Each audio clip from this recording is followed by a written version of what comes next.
សួស្តីអ្នកនរគ្នាថ្ងៃនេះគឺខ្ញុំមកនិយាយអំពីមុខងារសុវត្ថិភាពតាមអ៊ីនធឺណិតដែលមាននៅក្នុង SIM Smart ដែលអ្នកនរគ្នាអាច download Smart NAS មកដើម្បីចូលទៅភ្ជាប់ឬក៏ទៅមើលថាមុខងារហ្នឹងគឺមានអត្ថប្រយោជន៍អីខ្លះសម្រាប់អ្នកទាំងអស់គ្នាអញ្ចឹងមុខងារហ្នឹងគឺអ្នកនរគ្នាត្រូវតែធ្វើការ pay ជាសេវា30 សេនក្នុងមួយអាទិត្យនិង60 សេនក្នុងមួយខែអញ្ចឹងឥឡូវយើងទៅមើលព័ត៌មានខ្លះពីមុខងារហ្នឹងសិនទៅយើងចុចទៅកន្លែងសុវត្ថិភាពតាមអ៊ីនធឺណិតហើយយើងរងចាំបន្តិចទៅគឺយើងនឹងចូលមកដល់កន្លែងនេះគឺគេមានប្រាប់ជាព័ត៌មានមួយចំនួនដល់យើងឲ្យយើងបានដឹងពីមុខងារហ្នឹង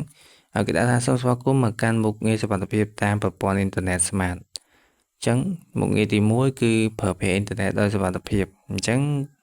នឹងមានការជូនដំណឹងនិងទប់ស្កាត់រាល់គេហទំព័រឬតំណ link ខ្លាំងបន្លំដែលมันមានសុវត្ថិភាពទៅដល់អ្នកប្រើប្រាស់អញ្ចឹងបើសិនជាគេហទំព័រឬតំណ link ណាអត់មានសុវត្ថិភាពទេគេនឹង alert ប្រាប់យើងហើយតែយើងអត់គួរប្រើប្រាស់មុខងារហ្នឹងទេឬក៏គេហទំព័រហ្នឹងទេចំណុចទី2គឺការជួយដំណឹងពីការបំពេញទិន្នន័យអញ្ចឹងការបំពេញទិន្នន័យរបស់អ្នកនរគ្នាពីច្រើនគឺផ្ដោតទៅលើGmail, email ឬក៏ password តាក់ទងទៅនឹងបណ្ដាញសង្គមរបស់អ្នកទាំងអស់គ្នាឬក៏លេខវិសាការអីជាដើមអញ្ចឹងគេនឹងដាក់ថានឹងទទួលបានរាល់ព័ត៌មានរួមជាមួយនឹងវិធីទប់ស្កាត់ប្រសិនបើទិន្នន័យរបស់អ្នកត្រូវបានបែកធ្លាយអញ្ចឹងគឺអាចថាពេលដែលមានបញ្ហាទៅលើទិន្នន័យរបស់អ្នកទាំងអស់គ្នាគឺគេនឹងមាន alert ប្រាប់យើងហើយក៏គេអាចនឹងមានជាវិធីសាស្ត្រទប់ស្កាត់ដើម្បីប្រាប់មកដល់យើងដែរថាយើងត្រូវធ្វើមិនអីចឹងទៅទី3គឺមានការផ្សាយពាណិជ្ជកម្មមិនមានការរំខានពីការផ្សាយពាណិជ្ជកម្មនៅពេលអ្នកនរគ្នាប្រើប្រាស់គេតំព័រហ្នឹងអូខេអញ្ចឹងយើងតទៅទៀតទី4គឺកំណត់ពេលប្រើប្រាស់ប្រភេទមាតិកាទប់ស្កាត់ការចូលប្រើមាតិកាណាដែលមិនសមរម្យឬក៏បង្កគ្រោះថ្នាក់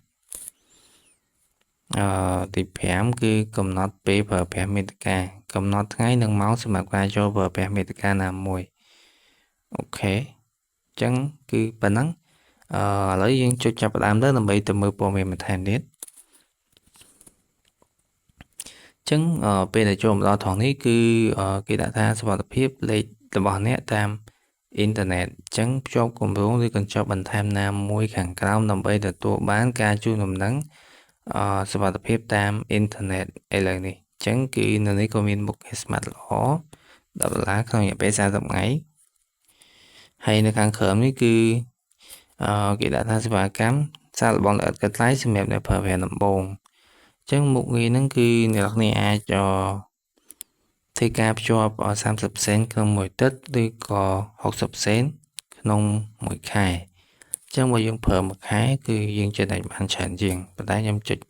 30 សេនសាកមើលសិនទៅចូលទៅមើលថានៅមានអីតទៀតអញ្ចឹងចូលមកដល់ត្រង់នេះគឺគេមានដាក់ជាព័ត៌មានបន្ថែមទៀតយើងមើលទៅគេដាក់ថាកញ្ចប់បន្ថែម Cyber Security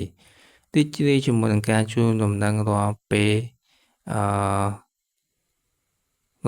លកំពុងប្រើប្រាស់ទិន្នន័យពីការគំរាមកំហែងឬវាយប្រហារនៅពេលដែលចុចលើ website គ្រោះថ្នាក់ឬខ្លែងបន្លំណាមួយប្រសិនបើទិន្នន័យផ្ទាល់ខ្លួនរបស់អ្នកដូចជាលេខសម្ងាត់បានបែកធ្លាយនៅលើនោះអ្នកនឹងទទួលបានការជូនដំណឹងរួមទាំងវិធីសាស្ត្រទប់ស្កាត់អញ្ចឹងគឺដូចអ្វីដែលយើងបានអានអញ្ចឹង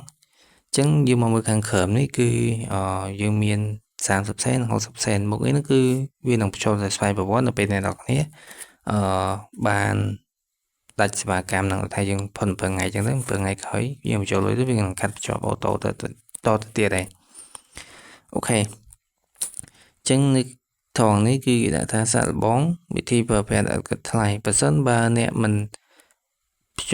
ធ្លាប់ភ្ជាប់សេវាកម្មនេះពីមុនមកទេអ្នកនឹងទទួលបានការសាកល្បងរយៈពេលឥតគិតថ្លៃរយៈពេល30ថ្ងៃបើទោះបីជាអ្នកជ្រើសរើសជម្រើសណាមួយនៃកញ្ចប់បន្ថែមណាមួយក៏ដោយចាំបានថានៅពេលអ្នកគ្នាចុចយកគ គម្រោង30 សេនឬ60 សេនគឺអ្នកនរគ្នានឹងទទួលបាន30ថ្ងៃ free សម្រាប់ការតេស្តសាកល្បងប៉ុន្តែអ្នកនរគ្នាត្រូវតែធ្វើការភ្ជាប់គម្រោងនឹងសិនបានអាចទទួលបានកញ្ចប់តេស្តប្រើ30ថ្ងៃ free សម្រាប់អ្នកដែលអត់ដែរប្រើហើយខាងក្រោមគេនឹងបន្តទៅស្វែងប្រវត្តិសេវាកម្មនឹងទៅភ្ជាប់ទៅស្វែងប្រវត្តិនៅពេលដែលផុតកំណត់អូខេចឹងយើងអាចចុចមកកន្លែងនេះហើយយើងអាចមើលថែមទៀតទៅព្រោះនៅហ្នឹងគឺអ្នកនរគ្នាអាចនឹងគួរតែព្យាយាមអានទៅបើមិនសិនជាអ្នកនរគ្នាសម្រេចចិត្តថាភ្ជាប់ឬក៏អត់គឺអាស្រ័យលើអ្នកនរគ្នាតែអ្នកនរគ្នាអាចនឹងព្យាយាមអានទៅដើម្បីដឹងប្រមុខងារទាំងអស់ហ្នឹងគឺវាអាចជួយទៅដល់អ្នកនរគ្នាច្រើនសម្រាប់អ្នកនរគ្នាដែលចូលចិត្តប្រើអ៊ីនធឺណិតច្រើនជាមួយនឹងការចុចទៅលើតំណ link ឬក៏ចូលទៅកាន់គេហទំព័រណាមួយចឹងទៅចឹងគេដាក់ថាសុវត្ថិភាពបន្ថែមលើលេខរបស់អ្នកសុវត្ថិភាពពីការគំរាមកំហែងនិងការវាយប្រហារតាមប្រព័ន្ធអ៊ីនធឺណិតពេលកំពុងប្រើប្រាស់ smartphone ជាការជូនដំណឹងពីការបែកធ្លាយទិន្នន័យផ្ទាល់ខ្លួនបើសិនបើទិន្នន័យរបស់អ្នកផ្ទាល់ខ្លួនដែលបានភ្ជាប់ទៅនឹងបំណុល link email កន្លែងខាងក្រោមនេះខ្ញុំអានអត់សូវយល់ដែរអូខេឥឡូវយើងទៅមុខបន្ថែមទៀតគឺអ្នកគ្នាចុចភ្ជាប់សេវាហើយនៅត្រង់នេះមុននឹងភ្ជាប់សេវាគឺគេមានជាnote មានជាខ្ញុំទៅអត្ថបទជាច្រើនដែលគោលការណ៍នៅហ្នឹងគឺគេឥឡូវយើងមើលចំណុចកន្លែងឃ្លៀងគេដាក់ថានៅពេលដែលអ្នកចុចដំណ link យល់ព្រមមានន័យថាទិន្នន័យរបស់មានន័យថាអ្នកបានយល់ស្របទៅនឹងលក្ខខណ្ឌទាំងនេះអញ្ចឹងបានថាមុននឹងអ្នកនរគ្នាភ្ជាប់អ្នកនរគ្នាត្រូវតែអានមុខងារនឹងសិនទៅដោយសារវាវែងពេកខ្ញុំអត់បានអានឲ្យអ្នកនរគ្នាទេច្រើនដែរអញ្ចឹងអ្នកគ្នាមុននឹងភ្ជាប់គឺធ្វើការអានទៅលើមុខងារនឹងសិនទៅហ្នឹងហើយអញ្ចឹងបន្ទាប់ពីអ្នកនរគ្នាចុចហើយអ្នកគ្នាក៏ចុចពាក្យយល់ព្រមនឹងទៅគឺអ្នកទាំងអស់គ្នាអាចត្រឡប់ទៅខាងក្រៅហើយអ្នកនរគ្នាចុចទៅលើមុខងារសុវត្ថិភាពតាមអ៊ីនធឺណិតម្ដងទៀតទៅដើម្បីអ្នកនរគ្នាចូលទៅធ្វើការបើកមុខងារហ្នឹងដើម្បីប្រើប្រាស់មកថាមុខងារហ្នឹងគឺនៅពេលដែលអ្នកនរគ្នាបានភ្ជាប់ហើយអ្នកនរគ្នាក៏ត្រូវតែទៅធ្វើការបើកមុខងារហ្នឹងដែរបើសិនជាយើងអត់បើកទេបានន័យថាមុខងារហ្នឹងគឺយើងភ្ជាប់មែនប៉ុន្តែវាអត់បានដំណើរការទេអញ្ចឹងគឺពេលអ្នកនរគ្នាចូលទៅកាន់ជាមួយនឹងដំណ link ឬក៏គេហទំព័រណាមួយគឺវាអត់មាន alert ប្រាប់អ្នកនរគ្នាទេដោយសារអ្នកនរគ្នាអត់បានបើកមុខងារហ្នឹងដើម្បីឲ្យវាដំណើរការអញ្ចឹងសម្រាប់វីដេអូនេះគឺមានតែប៉ុណ្្នឹងអ្នកនរគ្នា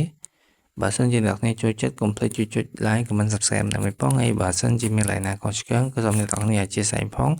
យើងនឹងជួបគ្នានៅវីដេអូក្រោយ